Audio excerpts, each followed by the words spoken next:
Hey everybody, and welcome to the writing shed here at Castle Roofman. Today I want to introduce you to my new book, What the Fuzz? Survival Stories of a Minor League Mascot. Available at fine bookstores near you.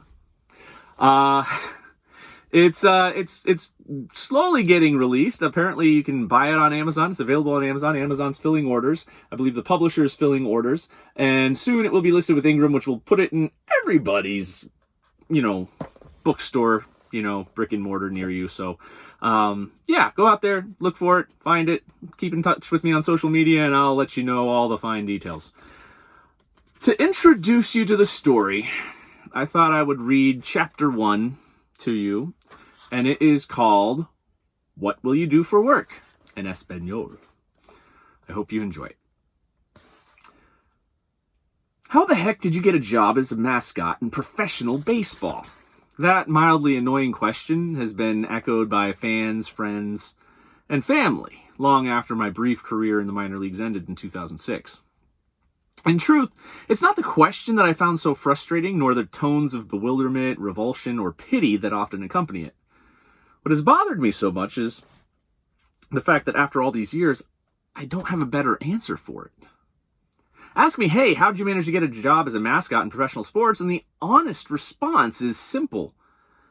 I have no idea.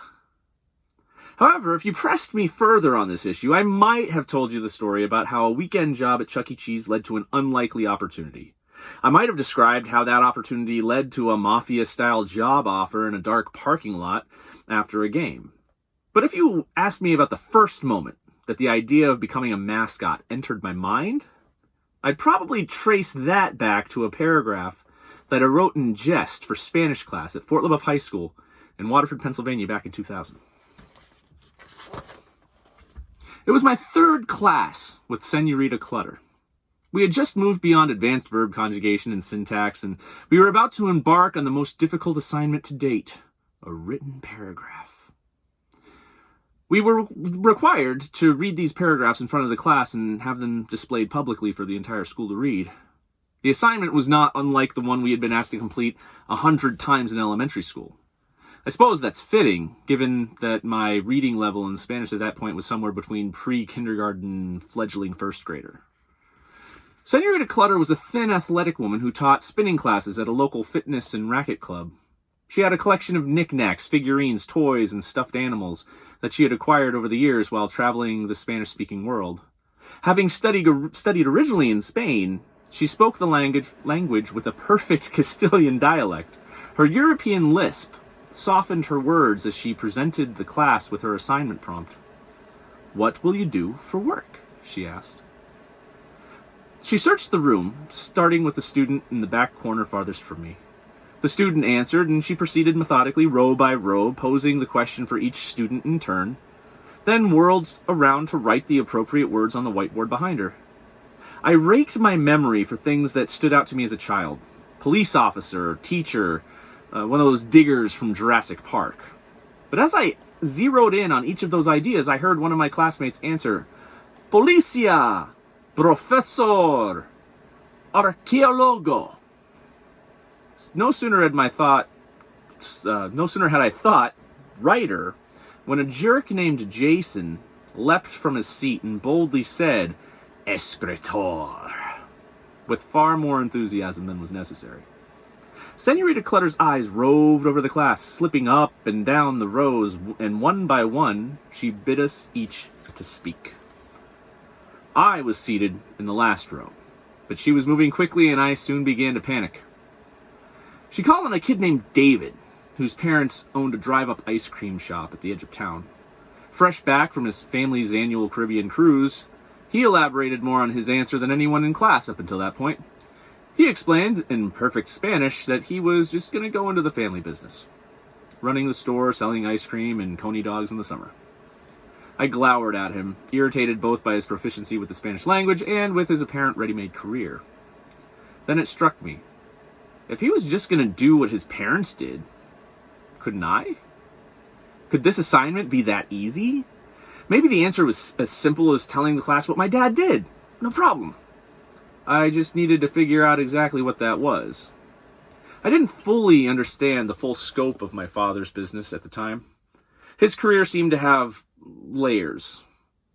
He worked for a company where he bent sheet metal into surgical sinks, mortuary refrigerators, autopsy tables, and something called the cadaver go-round. It was a sort of combination Lazy Susan meets dumbwaiter for dead people. Throughout my childhood, he and I would go bumming around town, and on those occasions, we would show up at the shop where he worked. When I was really young, he'd buy me chips from the vending machine, and I ate as he wrapped up a bit of innocuous paperwork. When he was done, he would take me on a tour of the place on an old forklift, but only when nobody else was there. In hindsight, I suspect that it would probably qualify as some sort of an OSHA violation. But for 5-year-old me, it's a pretty good way to spend a Saturday.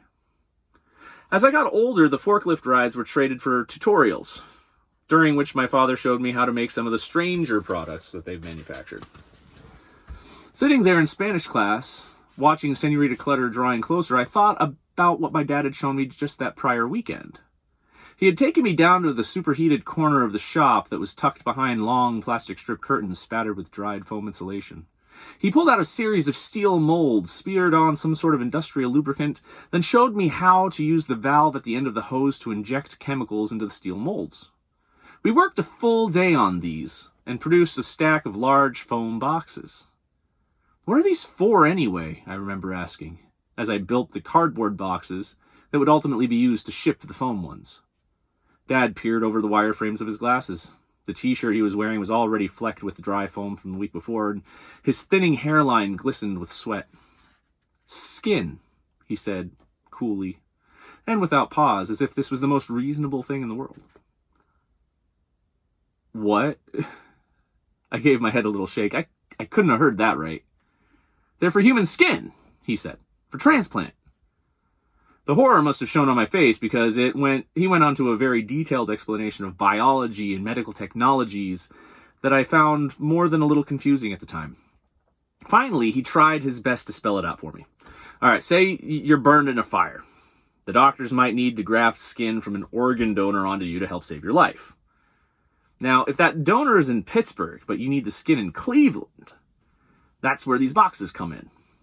He gave one of the boxes the thump on the lid. "The doctors will put the donor skin into these boxes and send it on a helicopter to Cleveland. The skin must stay at a certain temperature in order to be viable for transplant, and for these foam boxes, these foam boxes keep the skin at that temperature so that it doesn't go bad before it gets grafted onto the person who needs it. Understand?" I did not. At this stage of life, I was not what you would call a thinker, but I nodded just the same. Sitting in Spanish class, I broke his explanation down into the most fundamental parts. It seemed simple enough on the surface. Maybe I could write my Spanish paragraph about that.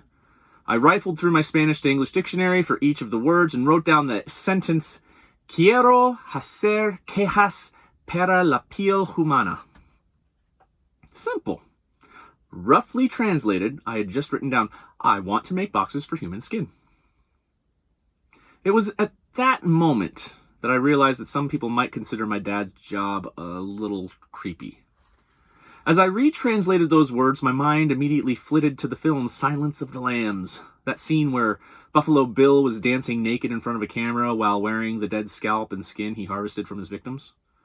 It was an image that made me realize that reading that sentence aloud would probably destroy all hope that I would ever have at a normal social life.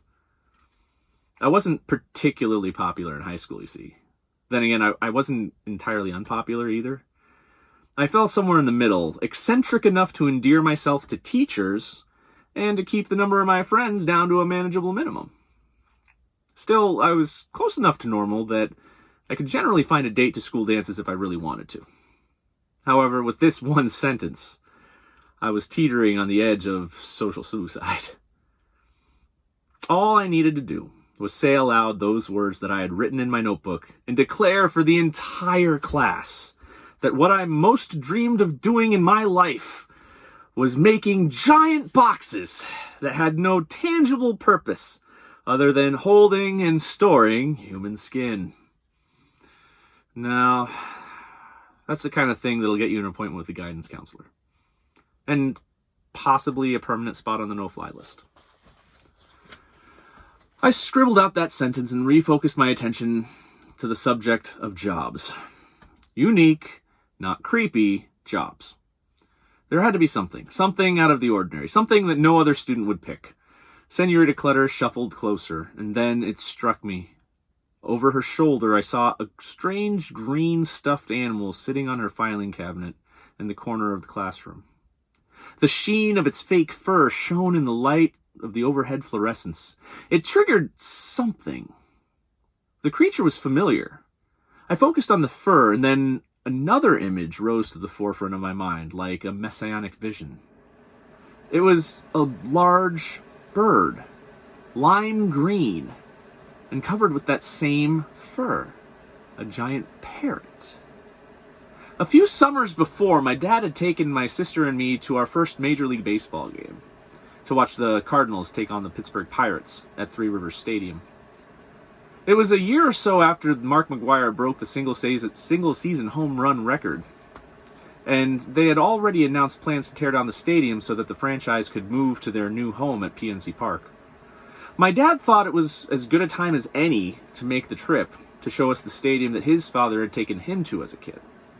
He wanted to share that memory with us before the stands were reduced to a riverside parking lot that would serve the new ballpark. I remember filing up the concrete stairs when the song Surfin' Bird boomed from the stadium speakers, and to the chorus of cheers, a giant neon green parrot streaked across the infield below.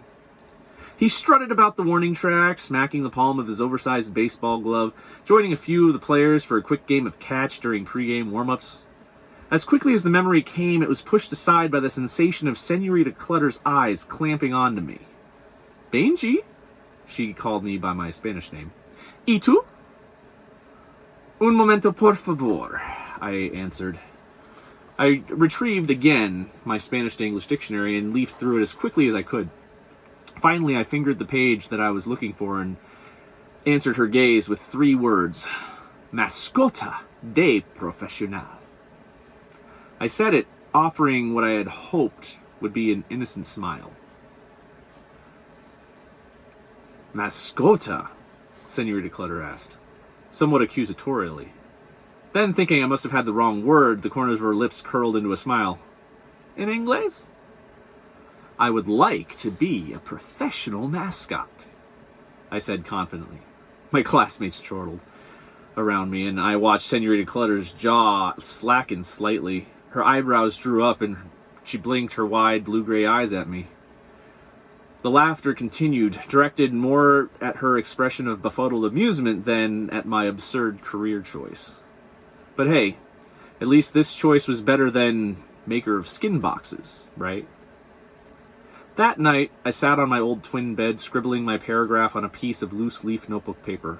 When I finished, I cut it out and pasted the words onto a piece of colored construction paper. I drew a few pictures, a baseball, a glove, and a bat. Then, wanting to add just a touch of flair, I remembered the baseball cards that I had hoarded as a child. They were on the shelves inside my closet. Hidden among them were several specialty cards that depicted the team mascots of every Major League franchise. And among them was the Pittsburgh Pirates parrot. Perfect. I dug through the collection and pulled the card from its plastic sleeve that held it. I took a small piece of Scotch tape, folded it over, and used it to affix the card to the construction paper so that the surprised parrot appeared to be reading my words, dancing in celebration at my stated career goal. When the time came for us to share our writing with the class, I read my paragraph aloud and then pinned it to the display wall outside Senorita Clutter's classroom. Ultimately, I claimed an A on the assignment, and then moved on without giving any additional thought to the matter. After all, it was just a joke, right? There you go. Chapter 1, What the Fuzz? Survival Stories of a Minor League Mascot. I hope you go and check it out, and I hope you enjoy it if you do. Like I said, it should be available as in paperback and ebook, next year sometime, I'm hoping to get an audiobook out of this. And so, yeah, I hope you enjoy it. I hope you enjoy the stories. Some of them are kind of fun. And you can learn some of the most embarrassing secrets that I have just by checking it out. Anyway, I look forward to meeting you on social media. Otherwise, happy reading, happy writing, and I'll see you online.